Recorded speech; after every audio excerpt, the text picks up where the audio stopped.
It's December 4th, 2006.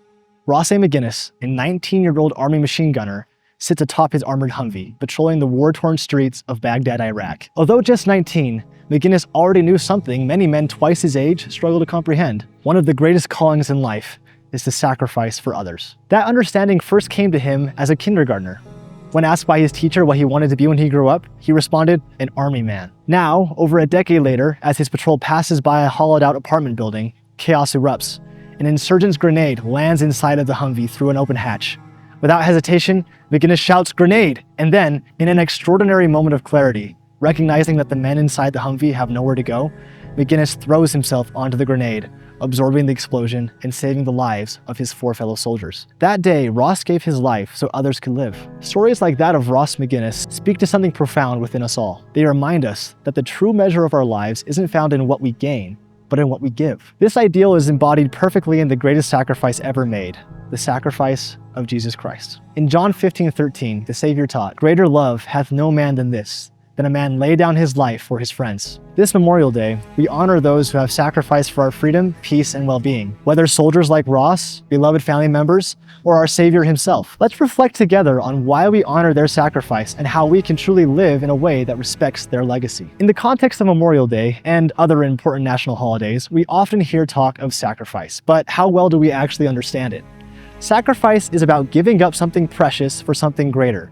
In the Bible, God commands the Israelites to offer sacrifices of the best of their flock in recognition of their dependence on Him.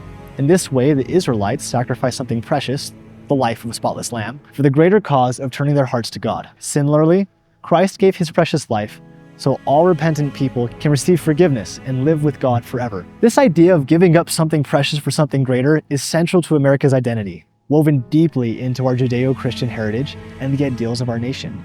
The first pilgrims sacrificed home and comfort to build a land of religious freedom. Revolutionary soldiers sacrificed their safety and lives to free us from tyranny. Brave men stormed Normandy's beaches during World War II to protect the world from fascism. And countless everyday heroes, mothers, fathers, teachers, friends, continually give selflessly for the greater good. Whether we recognize it or not, America's greatness is rooted in sacrifice.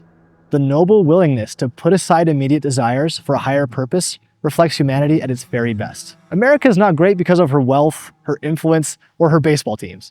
America is great because of the sacrifices of the men and women who made those things possible. Yet, when we lose sight of sacrifice, prioritizing selfishness and immediate gratification instead, we risk losing our national character, weakening the moral pillars of our republic. Remembering those who sacrificed for us reminds us to live honorably, generously, and courageously, acknowledging their legacy by embodying the virtues they fought for. We might not all be called to war or dramatic acts of bravery, but we each have opportunities every day to choose sacrifice, giving our time, energy, and resources to uplift those around us. Maybe we sacrifice our time to offer a ride to a stranger, or we sacrifice our need to be right in order to foster understanding, or perhaps we sacrifice some of our earnings to support those impacted by natural disasters. Whether great or small, honoring the sacrifices of others helps us choose this higher, more fulfilling path. But what does it mean to honor the sacrifice of others? Very often we speak of honoring God, our veterans, first responders, and others. We also love and honor our ancestors, as well as close friends and family members who have passed on. However,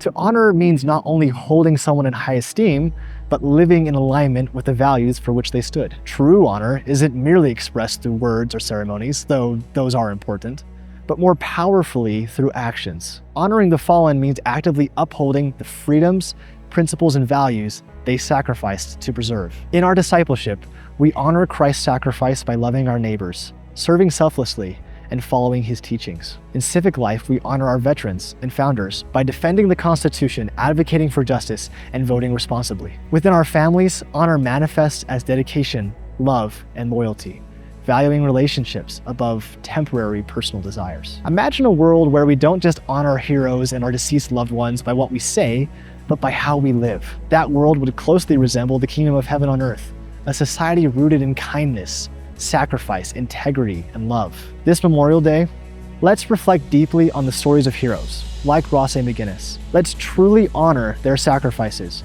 by committing ourselves anew to live with integrity, generosity, and courage. By embodying the commandments of God, defending our constitutional principles, and nurturing our families, we fulfill the purpose behind Memorial Day. In so doing, we truly honor the sacrifice of those who came before. Happy Memorial Day.